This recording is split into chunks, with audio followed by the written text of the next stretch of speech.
Good evening friends, कैसे हैं आप लोग। आप लोगों का फिर से वेलकम है इस यूट्यूब चैनल पर जिसका नाम है जीके बाई मयंक सर। दोस्तों, हम लोग यहाँ पर राजस्थान इतिहास कर रहे हैं और हमारा जो टॉपिक है आज का वो टॉपिक रहेगा राजस्थान में 1857 की क्रांति।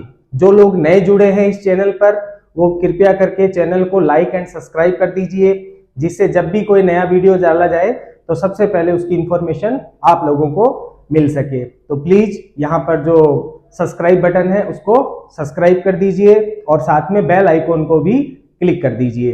ठीक है, तो अब हम हमारे टॉपिक पर आते हैं, हमारे टॉपिक की बात करते हैं। तो 1857 की जो क्रांति हुई थी उसके कई कारण हैं। ठीक है, 1857 की क्रांति के कई कारण हमको देखने को मिलते हैं, जैसे सैनिक कारण, जैसे लॉर्ड डलहौजी की हड़प नीति, ठीक है, अंग्रेजों की धार्मिक नीति। तो ये कई तरह के कारण हो जाएंगे। ठीक है, जैसे कि सैनिक कारण थे। सैनिक कारण क्या थे कि अंग्रेजों ने बहुत सी रियासतों पर कब्जा कर लिया। कब्जा करने के बाद उन रियासतों की जो सेना थी उस सेना को भंग कर दिया गया। ठीक है, तो उससे जो भी सैनिक थे रियासतों के वो बेरोजगार हो गए और उन लोगों ने 1857 की क्रांति में भाग लिया। दूसरा कारण हो जाएगा धार्मिक कारण। धार्मिक कारण क्या हो जाएगा? तो धार्मिक कारण ये हो जाएगा कि अंग्रेजों ने ईसाई मिशनरियों को भारत के अंदर ईसाई धर्म का प्रचार प्रसार करने की छूट दे दी, जिससे मुस्लिम और हिंदू दोनों नाराज हो गए। ठीक है, इसके अलावा जो मुस्लिम मौलवी हुआ करते थे और हिंदू पुजारी होते थे ब्राह्मण, उन सभी को कर मुक्त जमीन मिल रखी थी।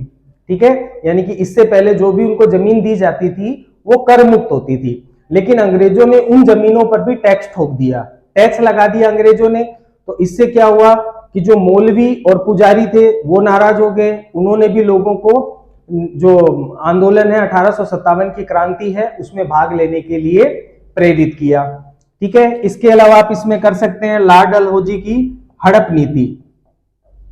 ठीक है, लॉर्ड डलहौजी जो था वो ड्रैकन ऑफ लैम्प सिद्धांत लेकर आया था, जिसके तहत उसने कई राज्यों को हड़प लिया था, जैसे नागपुर को, सतारा को, झांसी को, ठीक है, कानपुर को। इस तरह से उसने कई राज्यों को हड़प लिया और इन्हीं राज्यों ने नाराज होकर 1857 की क्रांति में भाग लिया। लेकिन ये सब टॉपिक जो है वो चले जाते हैं इंडियन हिस्ट्री में। ठीक है, हमको इंडियन हिस्ट्री नहीं करनी है, हमें केवल राजस्थान के इतिहास से बात है। तो हमें यहाँ पर कारण ध्यान रखना है, और वो भी कैसा कारण ध्यान रखना है? तत्कालीन कारण। तत्कालिक कारण। तत्कालिक कारण क्या था?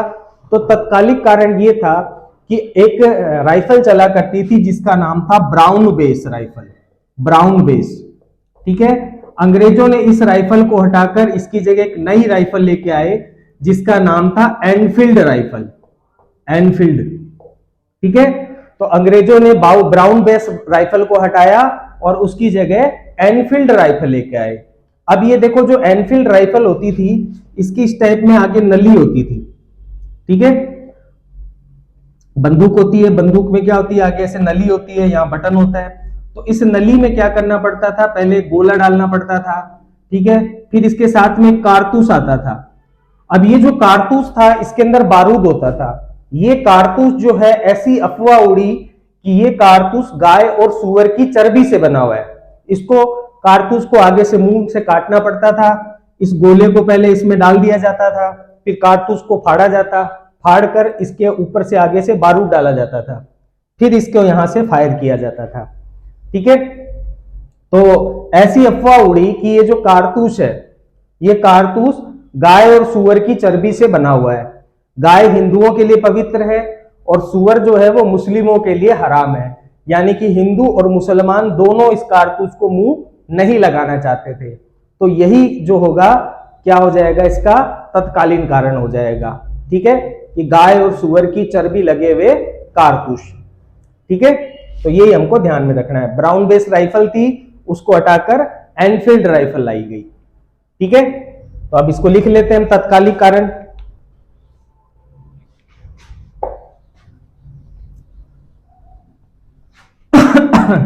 तो 1857 की क्रांति का तत्कालिक कारण क्या हो जाएगा? तत्कालिक कारण ये हो जाएगा कि अंग्रेजों द्वारा ब्राउन बेस राइफल को हटाकर उसकी जगह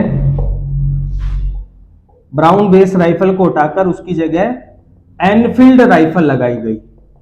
एनफील्ड राइफल लगाई गई।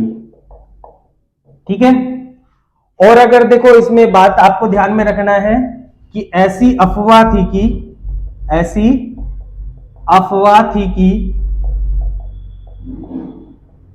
इनका कारतूस, जो ये एनफील्ड राइफल है, इन एनफील्ड राइफल का कारतूस जो है वो किससे बना हुआ है? चर्बी से बना हुआ है, गाय और सुअर की चर्बी से बना हुआ है। तो ऐसी अफवाह थी कि इनका कारतूस चर्बी का बना हुआ है, चर्बी का बना हुआ है। ठीक है। तो जितने भी सैनिक थे उन्होंने इन कारतूसों को इस्तेमाल करने से, यूज करने से मना कर दिया। तो यही क्या हो जाएगा? तत्कालिक कारण हो जाएगा। और यहां पर एक क्वेश्चन मैं आपसे पूछता हूं, आप लोग कमेंट में उसका आंसर देना। प्रश्न ये है कि चर्बी वाले कारतूस कहां बना करते थे? चर्बी वाले कारतूस कहां बना करते थे? सर्च करना, नेट पे सर्च करना, कोई बुक में सर्च करना, देखते हैं आपको कहां से ये इसकी इंफॉर्मेशन प्राप्त होती है। ठीक है। लास्ट में कमेंट में मैं इसका आंसर डालूंगा, 2-4 दिन बाद में डालूंगा। आप लोगों को भी कमेंट करके इसका आंसर बताना है कि चर्बी वाले कारतूस कहां बनते थे। कलकत्ता के पास में कोई जगह पे बनते थे, बंगाल में, इतना भी मैं बता देता हूं। अब जगह आप लोगों को नेट पे कहीं पर भी आपको सर्च करके ढूंढनी है। ठीक है। अब हम बात करते हैं कि जब 1857 की क्रांति हुई उस समय भारत का गवर्नर जनरल कौन था? ठीक है। तो 1857 की क्रांति के समय भारत का गवर्नर जनरल, अब गवर्नर जनरल तो आपको पता ही होता है अंग्रेजों का भारत में सबसे बड़ा अधिकारी था। तो उस वक्त कौन था गवर्नर जनरल? उसका नाम था लॉर्ड कैनिंग। याद रखना, लॉर्ड कैनिंग। ठीक है। अब इसके बाद में आपको ध्यान रखना है 1857 की क्रांति के समय राजस्थान का एजीजी कौन था? राजस्थान का एजीजी का मतलब हो गया agent to governor general. AGG का मतलब क्या हो गया? एजीजी का मतलब हो गया एजेंट टू गवर्नर जनरल। ठीक है। ये राजस्थान में अंग्रेजों का सबसे बड़ा अधिकारी हुआ करता था। ठीक है। तो इसमें सबसे बड़ा जो एजीजी था 1857 की क्रांति के समय, उसका नाम था लॉर्ड पैट्रिक लॉरेंस। याद रखना है, मोस्ट इंपोर्टेंट है। 1857 की क्रांति के समय राजस्थान का एजीजी कौन था? तो लॉर्ड पैट्रिक लॉरेंस था। देखो अभी हम क्या कर रहे हैं, केवल जो मेन फैक्ट है उनके ऊपर बात करेंगे। उसके बाद में क्रांति कैसी चली, क्रांति की क्या रूपरेखा रही, उसको हम बाद में करेंगे। तो यहाँ पर केवल फैक्ट है, जहां से डायरेक्टली एक लाइनर क्वेश्चन उठा लिए जाते हैं एग्जाम में। ठीक है। यहीं पर आप ध्यान रख लेना, राजस्थान का पहला एजीजी, राजस्थान का पहला एजीजी कौन था? ठीक है। तो राजस्थान का जो पहला एजीजी था उसका नाम था इब्राहिम लॉक। ठीक है। इब्राहिम लॉक राजस्थान का पहला एजीजी था। ठीक है। राजस्थान में अंग्रेजों का अंतिम एजीजी, राजस्थान में अंग्रेजों का अंतिम AGG, agent to governor general कौन था? तो वो आपको ध्यान रखना है, जॉर्ज वॉन वेलिंगटन। ठीक है। जॉर्ज वॉन वेलिंगटन, ये राजस्थान में अंग्रेजों का अंतिम एजीजी था। और यहीं पर एक और आपको फैक्ट याद रख लेना है कि राजस्थान में स्वतंत्रता के बाद,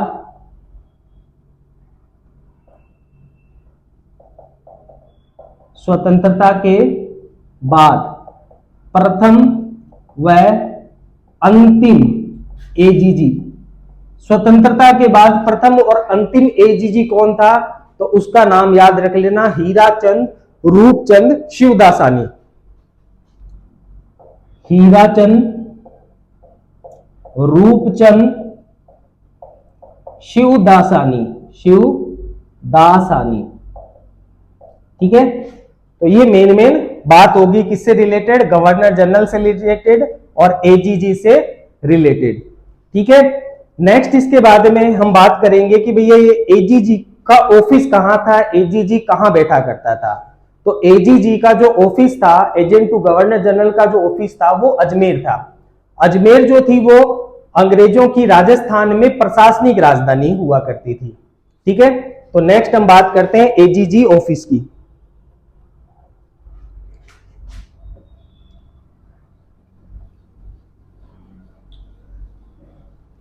ये सब फैक्चुअल क्वेश्चन है, डायरेक्ट इनमें से क्वेश्चन पूछा जाता है।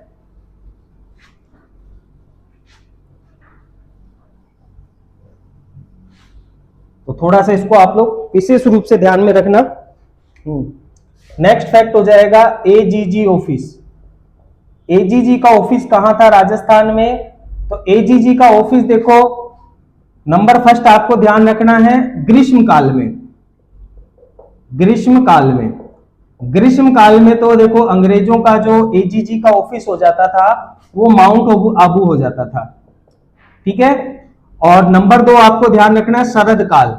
शरद काल यानी कि सर्दी में, सर्दी में जो एजीजी ऑफिस है वो आ जाता था magazine fort, magazine fort Ajmer. ठीक है, तो मैगजीन फोर्ट अजमेर में अंग्रेजों का ऑफिस, एजीजी का ऑफिस आ जाता था। कब आ जाता था? सर्दियों में। और गर्मी में एजीजी ऑफिस कहां चला जाता था? माउंट आबू में चला जाता था। सेम यही चीज अपन भारत में देखे तो भारत में भी ऐसे ही होता था। गवर्नर जनरल का जो गर्मी का ऑफिस होता था वो तो शिमला होता था, और गवर्नर जनरल का जो सर्दी का ऑफिस हुआ करता था वो दिल्ली हुआ करता था। ठीक है, ये लोग क्या गर्मी में पहाड़ों पर भाग जाया करते थे। ठीक है, और देखो अगर बात करें तो यहीं पर आप लिख लेना कि अजमेर अंग्रेजों की प्रशासनिक राजधानी था। अंग्रेजों की, अजमेर जो था अंग्रेजों की प्रशासनिक राजधानी था। यहीं पर अंग्रेजों का खजाना तथा शस्त्रागार था। ठीक है, अंग्रेजों का खजाना और शस्त्रागार भी यही था। एक बार क्वेश्चन पूछा गया है कि अंग्रेजों का शस्त्रागार कहां था, तो कहां था? मैगजीन फोर्ट अजमेर में था। ठीक है, अब ये जो मैगजीन फोर्ट है इसको 1801 से पहले, मैगजीन फोर्ट को 1801 से पहले अकबर का दौलत बाग कहा जाता था। अकबर का दौलत बाग। ठीक है, इसका निर्माण अकबर के द्वारा करवाया गया था और प्रारंभिक नाम इसका क्या था? अकबर का दौलत बाग इसका नाम था। 1801 में अंग्रेजों ने इसका नाम चेंज करके कर दिया मैगजीन फोर्ट। याद रह जाएगा? ठीक है, चले आगे। अब आपको देखो ध्यान रखना है कि अंग्रेजों ने राजस्थान में कौन कौन सी सैनिक टुकड़ियां या बटालियन स्थापित की। ठीक है, तो नेक्स्ट हेडिंग हो जाएगी अंग्रेजों द्वारा राजस्थान में स्थापित प्रमुख सैनिक टुकड़ियां या बटालियन। ठीक है, ये भी आपको थोड़ा सा ध्यान में रखना है। तो नंबर 1 किसमें हो जाएगी? राजपुताना रेजिडेंस। राजपुताना रेजिडेंस। ठीक है, राजपुताना रेजिडेंस की जो स्थापना है वो 1832 में की गई थी। इसका जो हेड ऑफिस है, ठीक है, इसका जो मुख्यालय है, इसका मुख्यालय था मैगजीन फोर्ट अजमेर। ठीक है। लॉर्ड विलियम बेटिक, लॉर्ड विलियम बेटिक, ये गवर्नर जनरल था भारत का। लॉर्ड विलियम बेटिक के काल में इसकी स्थापना हुई। ठीक है, लॉर्ड विलियम बेटिक के काल में ये जो राजपूताना रेजिडेंसी है इसकी स्थापना की गई थी। ठीक है, इसका कार्य क्या था राजपूताना रेजिडेंसी का? तो इसका कार्य था अजमेर में अंग्रेजों की संपत्ति की सुरक्षा करना, संपत्ति की सुरक्षा करना, यानी कि एजीजी ऑफिस हो गया, ठीक है, या अंग्रेजों का शस्त्रागार हो गया, इन सब की सुरक्षा करना। यह प्रमुख कार्य किसका था? राजपूताना रेजिडेंस का था। राजपूताना रेजिडेंस के बाद में जो अगली आपको ध्यान रखनी सैनिक टुकड़ी अंग्रेजों ने स्थापित की थी उसका नाम था जोधपुर लीजियन, और इसकी स्थापना 1834 में हुई थी। इसका जो मुख्यालय था वो एरिनपुरा पाली में था। ठीक है, और इसका मुख्य कार्य क्या था? मारवाड़ में विद्रोहों को कुचलना।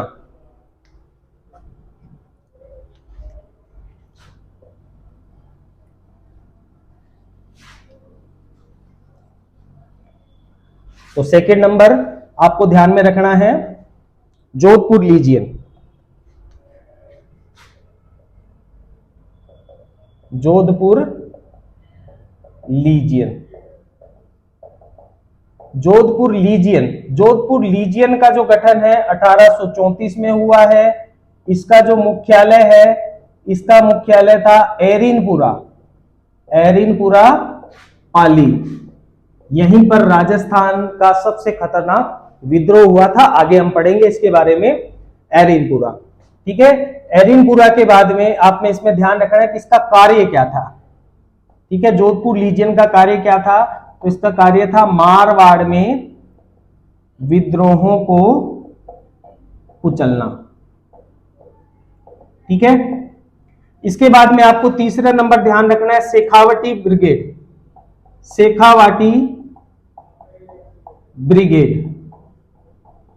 शेखावाटी ब्रिगेड की स्थापना अंग्रेजों के द्वारा की गई 1935 में। इसका जो मुख्यालय था, इसका मुख्यालय था झुंझुनू में। ठीक है, झुंझुनू में इसका मुख्यालय था। और अगर बात की जाए इसका कार्य क्या था, तो इसका कार्य था शेखावाटी क्षेत्र में विद्रोहों से निपटना। ठीक है, यह इसका प्रमुख कार्य था। ठीक है, और देखो अगर बात की जाए अंग्रेजों के बारे में, तो राजस्थान के अधिकतर राजाओं ने अंग्रेजों का साथ दिया था।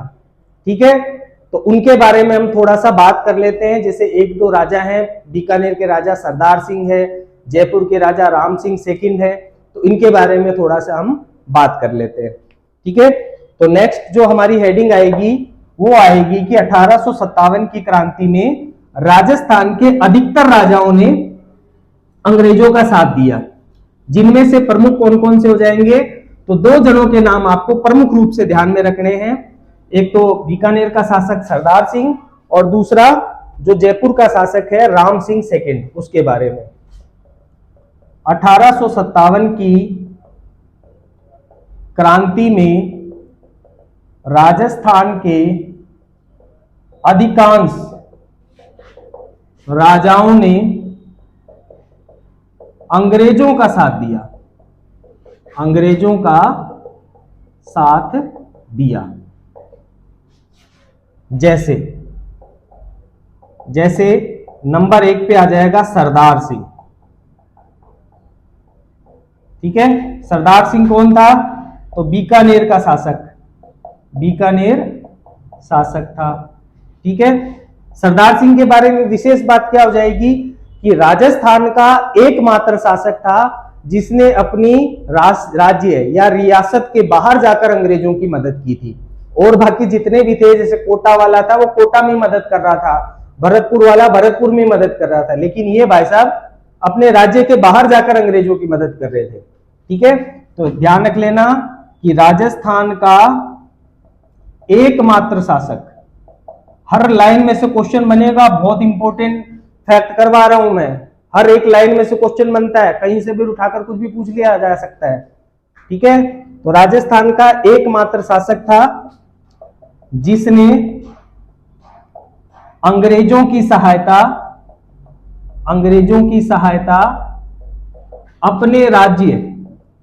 अपने राज्य से बाहर जाकर की। यह 1857 की क्रांति के दौरान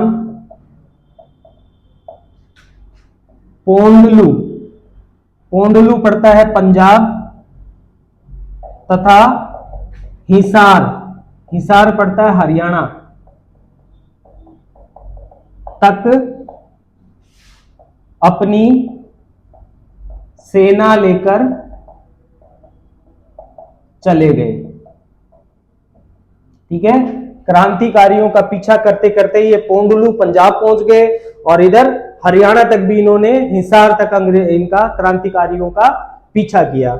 लेकिन बीकानेर की जनता ने सरदार सिंह का विरोध किया, सरदार सिंह पे दबाव डाला। ठीक है, इसीलिए जनता के दबाव में आकर इन्होंने बाद में क्रांतिकारियों की आर्थिक सहायता भी की थी। ये बात भी आप थोड़ा सा ध्यान रख लेना, एग्जाम में पूछा जा सकता है कि जनता के दबाव में क्रांतिकारियों की आर्थिक सहायता किसने की, तो सरदार सिंह ने की। ठीक है, लास्ट लाइन लिख लेना, जनता के दबाव में आकर अंत में क्रांतिकारियों की आर्थिक सहायता की।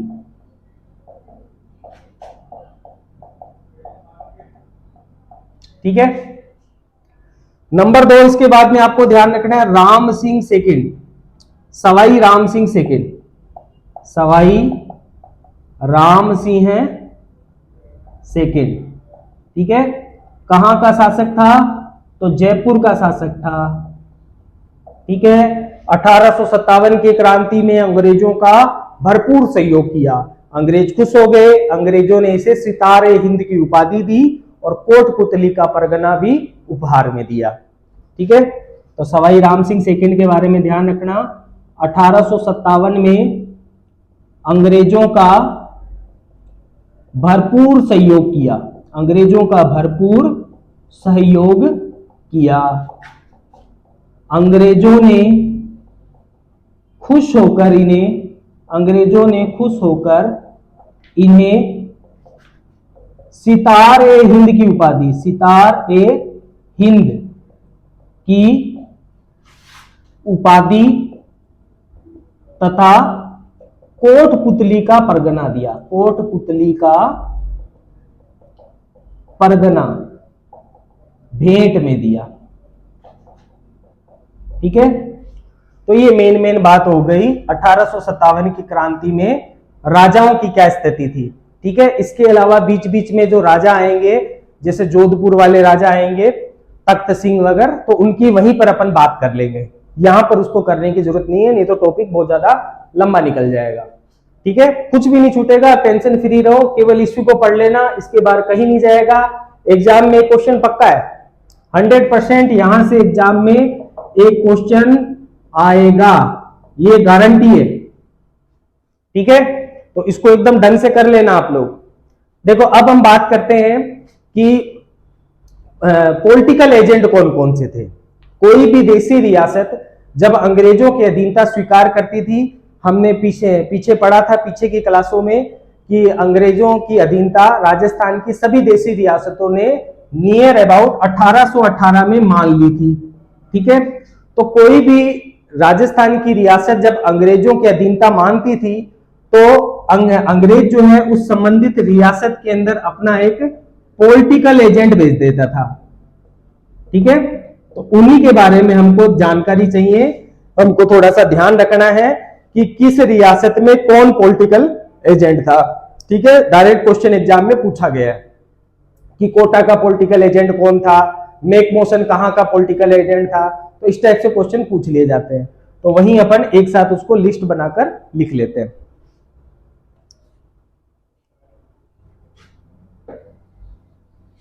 तो नेक्स्ट हेडिंग हो जाएगी राजस्थान में अंग्रेजों के पॉलिटिकल एजेंट।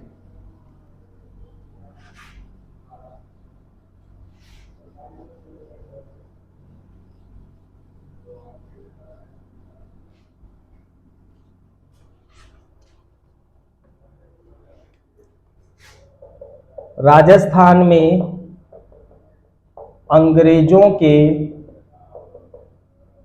पॉलिटिकल एजेंट, ठीक है, कौन कौन से थे? तो यहां ध्यान रख लेना, number 1 colonel Eden. Colonel Eden जो था ये जयपुर का पॉलिटिकल एजेंट था। नंबर 2 आपको ध्यान रखना है मेजर बर्टन। मेजर बर्टन, तो बटन किस में है? कोट में, तो ये कोटा का था, ठीक है। नंबर 3 आपको ध्यान रखना है मेक मोशन। मेक मोशन कहां का था?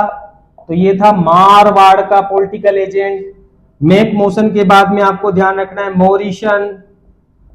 मोरिशन कहां का था? तो मोरिशन था भरतपुर का, ठीक है।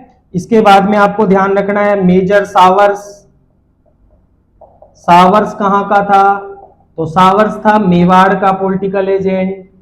नंबर 6 पे आपको ध्यान रखना है जेडी हॉल।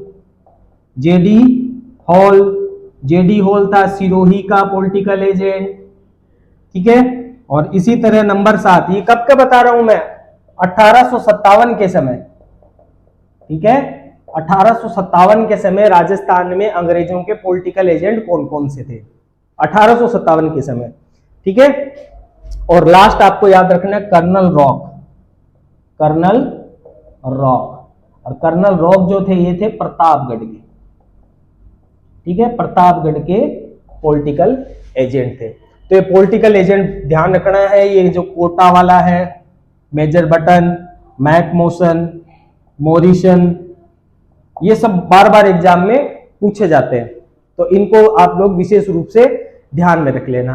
अब इसके अलावा अपन थोड़े बहुत कुछ फैक्ट्स रह गए हैं, उन फैक्ट्स की बात करेंगे, ठीक है।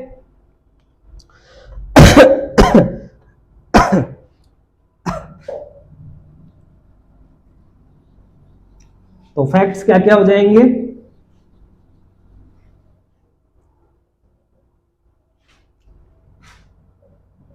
फैक्ट्स,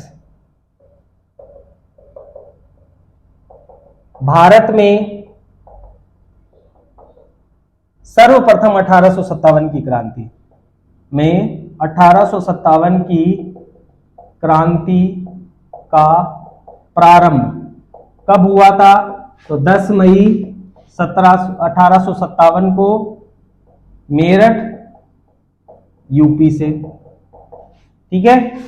अगली लाइन में आपको ध्यान रखना है राजस्थान में 1857 की क्रांति का प्रारंभ, तो वो हुआ है 28 मई 1857।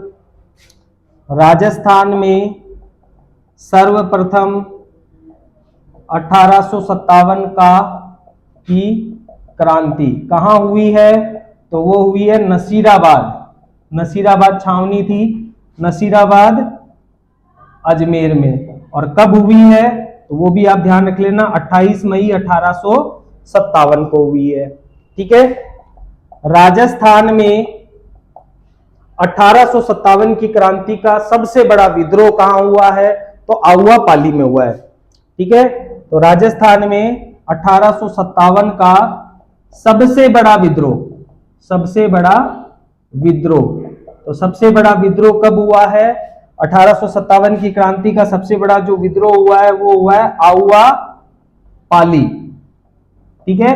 एरिनपुरा वाली जो ब्रिगेड है वही करेगी, आगे हम इसको पढ़ेंगे, बहुत अच्छे से पढ़ेंगे। अभी रूपरेखा नहीं पढ़ रहे हैं, अभी हम फैक्ट पढ़ रहे हैं केवल, ठीक है। और एक फैक्ट और याद रख लेना, राजस्थान में 1857 का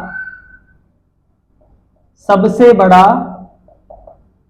जन विद्रोह, आम जन का विद्रोह, आम जनता का विद्रोह कहां हुआ है?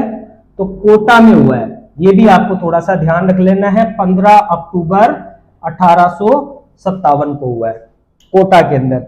देखो यहां जो विद्रोह कर रहे हैं ना, राजस्थान में ज्यादातर जो 1857 की क्रांतियां या विद्रोह हुए हैं वो किसके द्वारा किए गए हैं? सैनिकों के द्वारा किए गए हैं।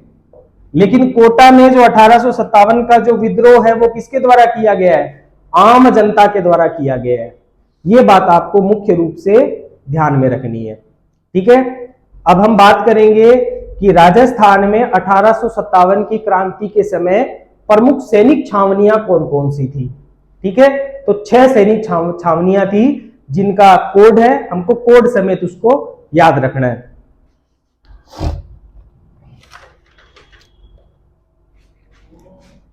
तो अगली हेडिंग हो जाएगी 1857 की क्रांति के समय राजस्थान में सैनिक छावनियां। 1857 की क्रांति के समय